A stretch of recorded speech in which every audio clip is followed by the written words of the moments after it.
कृष्णा। आज का टॉपिक है कोई सीक्रेटली सोच रहा है आपके बारे में कुछ बातें। तो क्या हो सकती है वो बातें, ये जानने की कोशिश करेंगे आज की रीडिंग से। दो डेक है, टैरो में से लेंगे 7 कार्ड्स और लव मैसेजेस में से लेंगे 7 मैसेजेस। तो शुरुआत करते हैं कार्ड शफल करके।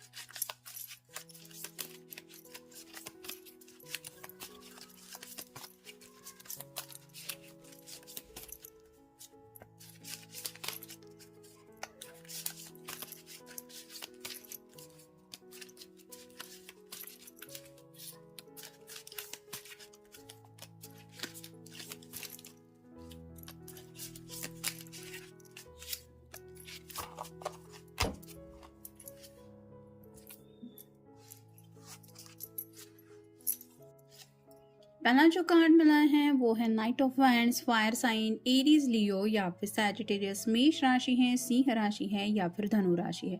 जैसे ये पर्सन खुश है, घोड़े पे सवार है और उसको लग रहा है कि बस मुझे मंजिल का पता चल गया है, ये चला मैं उस दिशा में।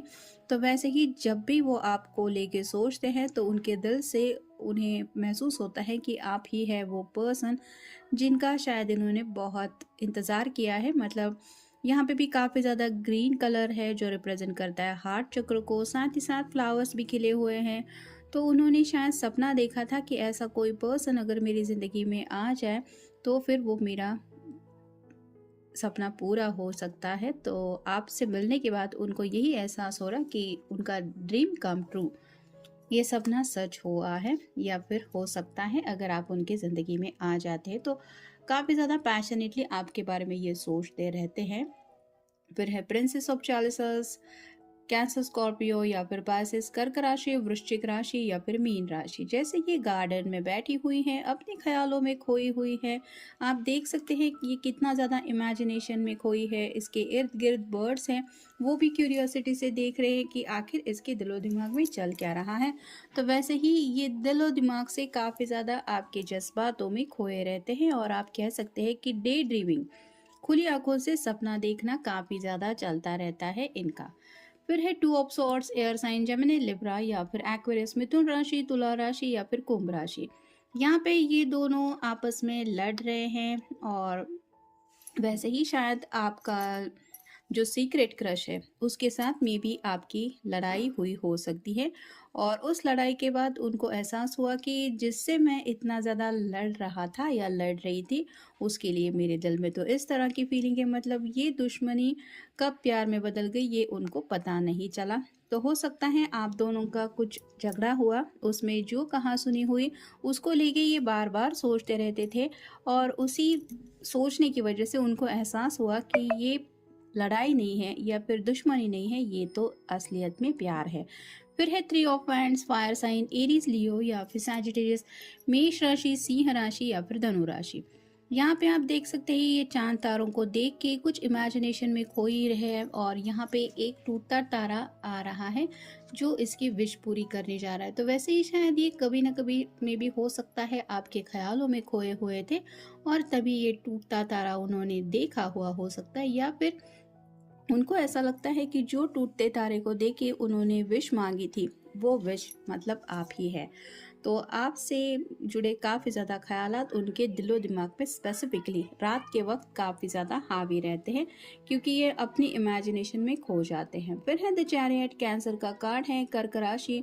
तो यहाँ पे आप देख सकते हैं इसको क्लैरिटी मिल चुकी है। ये घोड़े जैसे दोनों आगे की तरफ बढ़ रहे हैं, वैसे ही इनको लगता है कि इनके साथ ज़िंदगी में आगे बढ़ने के लिए अगर कोई परफेक्ट मैच है तो वो है सिर्फ आप। और अब ये यूनिवर्स को बोलते हैं कि आप हम दोनों को साथ ला दीजिए। फिर है four of swords, air sign है, जेमिनी, लिब्रा या फिर एक्वेरियस, मिथुन राशि, तुला राशि या फिर कुंभ राशि। काफ़ी कुछ है इनके दिलो दिमाग में आपको लेके कहने को, लेकिन जैसे यहाँ पे ये सॉर्ड्स जो है वो बर्फ में आर पार हो गई है, जिस वजह से ये गिलहरी या छोटी सी जो कह सकते हैं आप, वो मुड़ के देख रही है कि अब मैं करूँ तो क्या करूँ, मेरे लिए कोई खतरा तो नहीं है। तो वैसे ही कम्युनिकेशन को लेके ये काफ़ी ज़्यादा डरते रहते हैं। उनको ऐसा लगता है कहीं आप उनको रिजेक्ट ना कर दें। तो रिजेक्शन के फीलिंग की वजह से ये अपने जज्बात एक्सप्रेस नहीं कर पाते, लेकिन आपके ऊपर सीक्रेटली ये नज़रें रखे हुए ज़रूर है। और फाइनल कार्ड है 5 ऑफ वैंड्स, फायर साइन है एरीज लियो या फिर सैजिटेरियस, मेष राशि, सिंह राशि या फिर धनु राशि। यहाँ पे आप देख सकते हैं ये दोनों शर्त लगा रहे हैं। वैसे ही आपके पर्सन ने अब जिद पकड़ ली है कि आपको वो पाके रहेंगे, तो फिर उसके लिए उन्हें अपना बेस्ट देने की ज़रूरत है, और इसी प्रिपरेशन में शायद वो कोशिश कर रहे हैं आपको हासिल करने के लिए। ये खुद को साबित भी करने के लिए शायद तैयार हैं कि वो आपके लिए सबसे ज़्यादा लायक है। तो अगर इनके करियर के कुछ मसले चल रहे हैं तो वहाँ पे ये अपना बेस्ट दे रहे हैं, ताकि ये आपको खुल के बोल सके कि मैं ही हूँ जो तुम्हें हमेशा खुश रख सकता हूँ या रख सकती हूँ। तो ऐसी उनकी तरफ से तो आप कह सकते हैं कि काफ़ी ज़्यादा तैयारियाँ चल रही है आपको पाने की। फिर है you bring a smile to my face every morning. तो आप दोनों की अगर कोई साथ में तस्वीर है, यानी कि ये पर्सन शायद आपके फ्रेंड सर्कल में भी कोई इंसान हो सकता है जो सीक्रेटली आपके बारे में इस तरह से सोचता रहता है। तो अगर आप कॉमन फ्रेंड में आते हैं तो इनके पास आपकी वो तस्वीर है, जिस तस्वीर को देख के ये खुद का दिन शुरू करते हैं। मतलब हर रोज़ आपको डायरेक्टली तो गुड मॉर्निंग नहीं कहते, लेकिन आपकी वही तस्वीर देख के ये आपके चेहरे को याद करते हैं और वही खुशी उनके चेहरे पे छा जाती है, और आपको गुड मॉर्निंग बोल के ही ये अपने दिन की हर एक दिन की शुरुआत करते हैं। फिर है you hold me like you never want me to go. तो यहाँ पे बात आ रही है कि शायद आपने कभी इस पर्सन को रोका हुआ हो सकता है। मतलब अगर आपको लगा कि ये किसी से लड़ने जा रहे हैं और ये आपके कॉमन फ्रेंड में आते हैं, तो हो सकता है आपने उनका हाथ थामा हुआ हो कि नहीं, तुम्हें ये नहीं करना चाहिए, और उनको उस वक्त एहसास हुआ कि हाँ, इसके दिल में ज़रूर मेरे लिए कुछ हो सकता है अगर मैं कोशिश करूँ तो। लेकिन आपके उस रोकने की वजह से उनको ये एहसास हुआ कि आपके दिल में उनके लिए केयरिंग कनेक्शन है। वहाँ से ही शायद आप कह सकते हैं ये प्यार का जो सीड है वो इस तरह से उनके दिल में वो फील करते गए कि आज वो सीक्रेटली आपको लेके ये काफ़ी कुछ सोच रहे हैं। फिर है यू कॉल और text me to see if I am okay. तो आपका कॉल या मैसेज ही इनको सब कुछ कह देता है। यानी कि यहाँ पे भी वही फ्रेंड जोन की बातें आ रही, जैसे इन जनरल हम फ्रेंड सर्कल में भी एक दूसरे को पूछते रहते हैं सब ठीक तो हैं, या फिर कोई फिक्र करने की बात नहीं है, या फिर कॉल मैसेजेस रेगुलर बेसिस पे भी होते हैं। तो वैसे ही आपका कॉल मैसेज इनको जब भी आता है, इनको यही लगता है कि आपको उनकी परवाह है, और इस पर्सन को ऐसा ही पर्सन चाहिए था जो उनकी सच्चे दिल से परवाह करे। फिर है you stare at me like I am the best looking person in the world. तो आप दोनों की जब नज़रें मिलती है तो उनको लगता है कि आपकी जो आँखें हैं वो इनको काफ़ी कुछ कह देती हैं। मतलब आपके साथ आँखों आँखों में इनकी काफ़ी ज़्यादा बातें होती रहती है।